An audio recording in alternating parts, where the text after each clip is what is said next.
नमस्कार दोस्तों, welcome back to our channel. Friends, मैं आप सबका अपने चैनल स्टॉक्स फॉर लाइफ पे बहुत स्वागत करता हूं। Welcome to STFL family.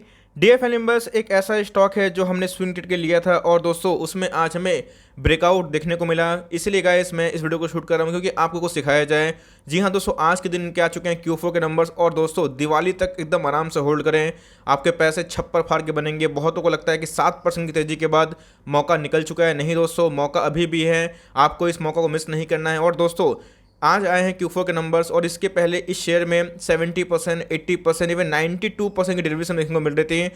लेकिन दोस्तों जब आज ब्रेकआउट दिया तो आज की डिलीवरीज महज 20% से कम है। ऐसा क्यों? तो काफ़ी हद तक लोग कंफ्यूज हो चुके हैं कि भाई ब्रेकआउट हुआ लेकिन डिलीवरीज 20% के आसपास क्यों है। और इसके पहले इसी शेयर में डिलीवरीज हमें 80% एवरेज ऑन एन एवरेज देखने को मिल रही थी। तो गाइस इसके पीछे का जो लॉजिक है वो आपको समझाने की कोशिश करूंगा, कैसे ऑपरेटर गेम खेलते हैं। और आपको दोस्तों ऑपरेटर जितना है और हम सब फैमिली को, एसटीएल फैमिली को इससे जीतना है और कमाना भी है।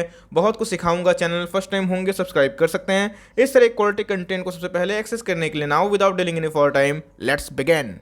गाइस मैं किसके बारे में डिस्कस कर रहा हूँ? गाइस मैं वर्लपूल ऑफ इंडिया लिमिटेड के बारे में डिस्कस कर रहा हूँ। गाइस जिनको नाम देखना था वो देख चुके हैं, लेकिन दोस्तों जिनको पैसा कमाना है इस वीडियो को पूरा देखें क्योंकि मैंने आपको सिखाया है कि मार्जिन ऑफ सेफ्टी की ताकत क्या होती है। और दोस्तों इसी के बीच में हमने आज बम्पर मुनाफा कमाया और दोस्तों आगे भी कमाएंगे। तो अगर आप देखें, सबसे पहले इनके आज आए हैं नंबर्स और नंबर्स के बाद मैं आपको साइकोलॉजी समझाने की कोशिश करूंगा जो मैक्सिमम लोग नहीं यूज़ करते हैं और इसी की वजह से एक बहुत बड़ा डिफरेंस होता है उनके इन्वेस्टिंग स्टाइल में।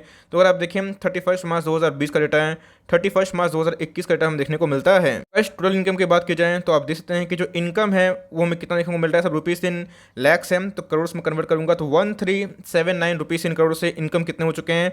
17925। तो मतलब अगर आप देखें तो इधर पे जो इनकम में अच्छा खासा जंप देखने को मिल रहा है। क्वार्टरली बात की जाए दोस्तों तो 1500 करोड़ के आसपास था, जो भी कितना हो चुका है 1800 करोड़ के आसपास है। मतलब year on year massive jump है और क्वार्टर ऑन क्वार्टर गाइस भी हमें ठीक ठाक जंप देखने को मिलता है। कंपनी के खर्चे भी हमें होते हैं, देखने को मिलते हैं। तो गाइस कंपनी के खर्चे बढ़े हैं, 1260 करोड़ से कितना हो चुका है 1626 रुपीज़ इन करोड़, जो कि अपने आप में ही ज़्यादा है। ऑफकोर्स इनकम बढ़ेंगे तो अपने आप में ही खर्चे भी बढ़ेंगे दोस्तों। और बात की जाए इनके क्वार्टर ऑन क्वार्टर तो गाइस उसमें भी हमें इजाफा देखने को मिलता है। अगर प्रॉफिट के बारे में डिस्कस करें तो आप देख सकते हैं कि जो इनके प्रॉफिट है पहले 87 रुपीज़ इन करोड़ से अभी कितने हो चुके हैं 123 rupees in crore. Quarter quarter की बात की जाए तो मैसिव 2 गुने के आसपास हम देखने को मिलता है, 64 से 123। अगर आप ईपीएस चेक करें, अर्निंग पर शेयर, तो जी हाँ दोस्तों अर्निंग पर शेयर से आप अंदाजा लगा सकते हैं कि इनके नंबर्स कैसे रहे। 6.89 से 9.76, जिसका कुल भाव अगर आप देखें तो 40% दोस्तों वाई ऑन वाई जंप है। क्वार्टर क्वार्टर आपने देखा है कैसे ऑलमोस्ट दोस्तों 2 गुना है, आप 90% कंसिडर कर सकते हैं। तो गाइस नंबर बहुत ही शानदार था और इसके पहले मैंने कितने बार वर्लपूल को वीडियो बना के थक गया था। लास्ट 1 मंथ से गाइस मैं कवर कर रहा था, लेकिन 1 मंथ की जो मेहनत है वो दोस्तों बस एक ही दिन में रंग लाई और एक ही दिन में विस्फोट हुआ। अब करना क्या है, बिकॉज वर्लपूल की बात की जाए तो मैं इसको कवर क्यों कर रहा था? एक तो कंपनी शानदार, कंपनी का जो ब्रांड है वो भी शानदार, कंपनी के ऊपर कोई डेट नहीं है, कंपनी के प्रोमोटर होल्डिंग डिसेंट है और सबसे इंपॉर्टेंट चीज़ इंश्योरेंस कंपनी ने अपने स्टेक को सर्वाधिक कर लिया था, 4 गुना दोस्तों स्टेक को बढ़ाया था। और इसी बीच में मैंने आपको सिखाया है कि फोमो में नहीं आना है, जहाँ पे आपको एमओएस मिलती है मार्जिन ऑफ सेफ्टी उधर पर निवेश करना है। और आई होप दोस्तों जो फोमो का बीमारी है आपका चला जा चुका होगा मेरे चैनल जुड़ने के बाद, लेकिन अगर अभी भी है तो उसको हटाइए क्योंकि अभी भी बहुत लोग निवेश नहीं करेंगे। बिकॉज मैंने बताया है कि एक्शन आपको लेना होगा। हम लोग बहुत सारे वीडियोस बनाते हैं, ऐसे बहुत सारे स्टॉक्स को हम लोग बाई कॉल देते हैं, सेल कॉल देते हैं, जहां बताया जाता है कि आप चाहे तो निवेश कर सकते हैं, लेकिन उधर बहुत लोग एक्शन नहीं लेते हैं और जिसकी वजह से वो पीछे हो जाते हैं। इस वर्लपूल की बात की जाए बहुत ही अच्छा स्टॉक देखने को मिलता है, मुझे बहुत ही पसंद है ये कंपनी। बिकॉज जैसे बताया ग्राउंड में इनके बिजनेस काफ़ी हद तक स्टेबल देखने को मिलते हैं और दोस्तों ये 1 साल के एफडी से भी ज़्यादा रिटर्न जनरेट किया है। जिन्होंने स्विंग ट्रेड लिया था भाई उनके बल्ले बल्ले हो गए, लेकिन दोस्तों याद रखिएगा विनर्स पे जल्दी गिव अप नहीं करते हैं, लूजर्स पे गिव अप किया जाता है और विनर्स पे बने रहना चाहिए। बिकॉज जो आपको सही मार्जिन देता है, जिनके फंडामेंटल अच्छे होते हैं, वो रिकवरी ज़रूर करता है। तो गाइस आज हमने देख लिया कि कैसे 7% की तेज़ी थी। इस ऑल टाइम चार्ट की बात की जाए काफ़ी हद तक हमें प्रॉमिसिंग देखने को मिलते हैं। अगर आप देखें तो इनके ऑल टाइम चार्ट दोस्तों अभी भी मौका दे रहे हैं। ये स्टॉक 2700 का हमें देखने को मिलता था 2700 के आसपास, अभी भी गाइस अगर आप देखें 2400 के आसपास है। लेकिन याद रखिएगा दिवाली तक दोस्तों ये स्टॉक आपको 3000 के ऊपर देखने को मिलेगा, ऐसा मेरा मानना है। इसके पीछे का लॉजिक मैंने पहले ही शेयर किया था, फिर भी बताऊँगा। लेकिन इसके साथ साथ अगर आप निवेश करने का ढूंढ रहे हैं मौका तो क्या निवेश करना चाहिए। और सबसे इंपॉर्टेंट चीज़, पैसा एक दिन में नहीं बनता है, समय लगता है। लेकिन जो मैंने साइकोलॉजी सिखाने के लिए बोला था कि मैं साइकोलॉजी को सिखाऊंगा कि कैसे जो डिलीवरी चार्ज कम हुए और इसके पीछे सबसे बड़ा जो मेन कारण है गाइस वो क्या है, चलिए उसको डिस्कस कर लेते हैं। गाइस आप देख सकते हैं कि आज के दिन हमें मात्र 20% की डिलीवरी देखने को मिल रही है। अब आप सोचेंगे कि सर ऐसा कैसा पॉसिबल है, क्योंकि भाई आज ब्रेकआउट दिया, इतना वॉल्यूम्स स्पाइक हो, मैं चार्ट पे भी आऊँगा, लेकिन अचानक से क्या हो गया, डिलीवरीज बहुत ही कम हो गई। इसके पहले यही स्टॉक में एवरेज ऑन एन एवरेज जो डिलीवरीज थी 70% 80% के आसपास थी।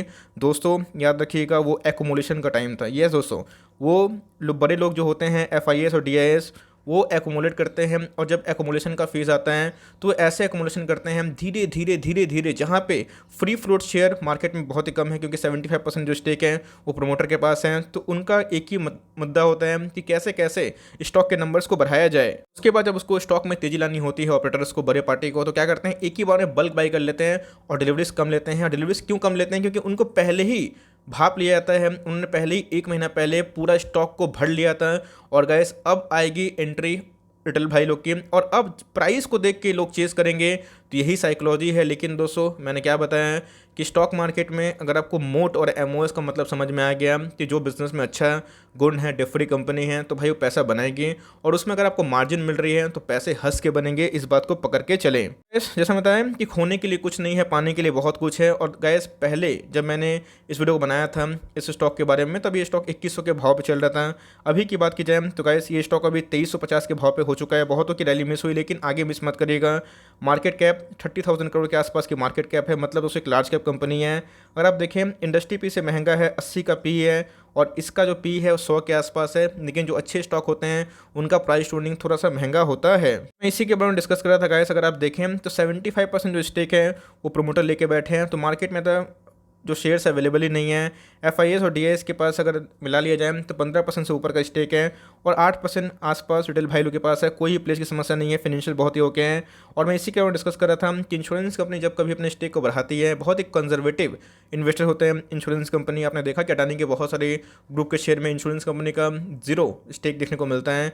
तो क्यों भाई, तो पैसा बहुत सिक्योर जगह पे निवेश करते हैं, बिकॉज उनको प्रीमियम पे करना होता है अपने निवेशक को। तो अगर आप देखें तो 0.5 से कितना हो चुका है, 2.13%। स्टॉक के फाइनेंशियल्स की बात की जाए तो काफ़ी हद तक प्रॉमिसिंग हमें देखने को मिलती है। ROE की बात की जाए, चूँकि 2021 का डेटा अपडेट नहीं हुआ है, जल्दी हो जाएगा, 19 के आसपास है। आउटस्टैंडिंग की मैंने आपको सिखाया कि 15 से 20 जो ROE होता है मैं उसको बहुत प्राथमिकता देता हूँ। अगर आप देखें करेंट रेशियो 2 के आसपास है, और कंपनी के ऊपर कोई कर्जा नहीं है, एक डिसेंट बिजनेस मॉडल। बात की जाए AC में, फ्रिज में, वॉशिंग मशीन में, माइक्रो ओवन में ये कंपनी काम करती है। और आपको अच्छे से याद होगा दोस्तों, मैंने कितने बार यही लाइन रिपीट की है। बहुत लोग बोलते हैं कि सर एक ही वीडियो बार बार रिपीट हो रहा है, लेकिन भाई जहाँ मौका बनता है मैं क्यों ना रिपीट करूँ। जहाँ आपके पैसे बन रहे हैं भाई उधर पर बताना फ़र्ज़ बनता है, बिकॉज मैं अगर एक वीडियो को 3-4 बार कवर करूँगा उसके बाद आप एक्शन लेना सीखोगे, है ना। तो ये सबसे इंपॉर्टेंट होता है कि आपको एक्शन लेना पड़ता है। तो अब कंडीशन चार्ट पर क्या इमर्ज हो रही है और आपके जो पैसे बने हैं और कितने बन सकते हैं। अगर 1 डे के चार्ट की बात की जाए तो हमें देखने को मिल रहा है आज जो कैंडल बना है, तो मोरोबोजो नहीं बोलूँगा बिकॉज मोरोबोजो में कोई वीक नहीं होता है, लेकिन आज का जो कैंडल है काफ़ी तक बुलिश देखने को मिल रहा है। और मैंने क्या बताया था कि एक्मुलेशन के बाद सडन एक बाइंग होता है और जो वॉल्यूम्स है वो बढ़ जाते हैं, तो वॉल्यूम्स में बढ़ते हुए दिखाई पड़ रहे हैं। RSI की बात की जाए तो 75 के आसपास है, लेकिन इससे दोस्तों भ्रमित नहीं हो जाना है, बिकॉज 1 डे के चार्ट में आपको स्टॉक हाईली ओवरबॉट देखने को मिलेगा। लेकिन 1 मंथ के चार्ट में अगर आप देखें, इस दिल्ली अभी बहुत दूर है, अगर आप देखें तो इधर पे हमें मीडियम प्रेडिक्ट होता देखने को मिल रहा है। और क्रैश के बाद दोस्तों एक ही रेंज बाउंड देखने को मिल रहा है। बहुत पेशेंस टेस्ट किया, अगर आप देखें तो तकरीबन 1 साल से 1 2 3 4 5 6 7 8 9 10 11 12 महीना से एक ही रेंज बाउंड है। लेकिन दोस्तों आने वाले कल में दिवाली तक दोस्तों ये नया ब्रेकआउट देखने को मिलेगा। तो अगर आप फ्रेश बाइंग करना चाहते हैं तो जी हाँ दोस्तों, अभी भी चाहे तो बाई कर सकते हैं। मेक श्योर कि आने वाले दिवाली तक इसको आप होल्ड करके रखें। और अगर आप सोचते हैं फॉर लॉन्ग टर्म तो इसको लॉन्ग टर्म भी कन्वर्ट कर सकते हैं। कंपनी के फाइनेंशियल मैंने इसलिए दिखाया है कि आपको कंपनी में फेथ हो, डजन मैटर कि शॉर्ट टर्म के लिए आए हैं फिर लॉन्ग टर्म के लिए आए हैं, कंपनी में फेथ होगा तो अपना खुद बाई कॉल ले सकते हैं। तो मेरे हिसाब से अगर आप लॉन्ग टर्म के लिए जाना चाहते हैं तो अभी भी सही है, शॉर्ट टर्म के लिए जाना चाहते हैं तो भी सही है। तो अगर आप इसको होल्ड करते हैं तो कोशिश करिएगा कि दिवाली तक इनके सेल्स बढ़ते हैं, डिमांड आती है, बहुत लोग EMI पे कोई सामान खरीदते हैं, फ्रिज हो गए, AC हो गए, TV हो गए, उसके साथ साथ वॉशिंग मशीन हो गए, माइक्रोवेव ओवन हो गए। तो ये कंपनी बहुत ही शानदार है, डेट फ्री कंपनी है, कोई बर्डन नहीं है। तो यस सुपर MOS अब रहा नहीं गाइस, लेकिन MOS है, मार्जिन ऑफ सेफ्टी अभी भी है। तो अगर आप अभी बाई करना चाहते हैं तो आराम से बाई कर सकते हैं। कभी निफ्टी लाल हो गया, एक प्रॉफिट बुकिंग देखने को मिली, फिर से गिरा, तो आपके पास मौका होगा, आपको उस मौका को तलाश करना है और आपको छोड़ना नहीं है। 2150 फीट आता है तो फिर बल्क बाई कर दीजिएगा, लेकिन दोस्तों स्टार्ट एक्यूमुलेशन एक्शन लेना सीखिए, वरना आप हमेशा बड़ी रैली मिस करते रहेंगे। तो ये छोटी सी अपडेट थी, साइकोलॉजी मैंने सिखाए, नंबर से मैंने बताया। आई होप दोस्तों वीडियो आपके लिए हेल्पफुल है। कंटेंट सही लगा तो लाइक कर दीजिएगा, चैनल फर्स्ट टाइम होंगे तो याद से सब्सक्राइब करना ना भूलिएगा। फर्दर कोई डाउट उसको ड्रॉप कर सकते हैं, कुछ और रिव्यू चाहिए उसका नाम भी ड्रॉप करना भूलिएगा। I would love to make a video on your demand guys. मिलते हैं जल्दी ही, तब तक के लिए bye. Thanks for listening friends, God bless you all.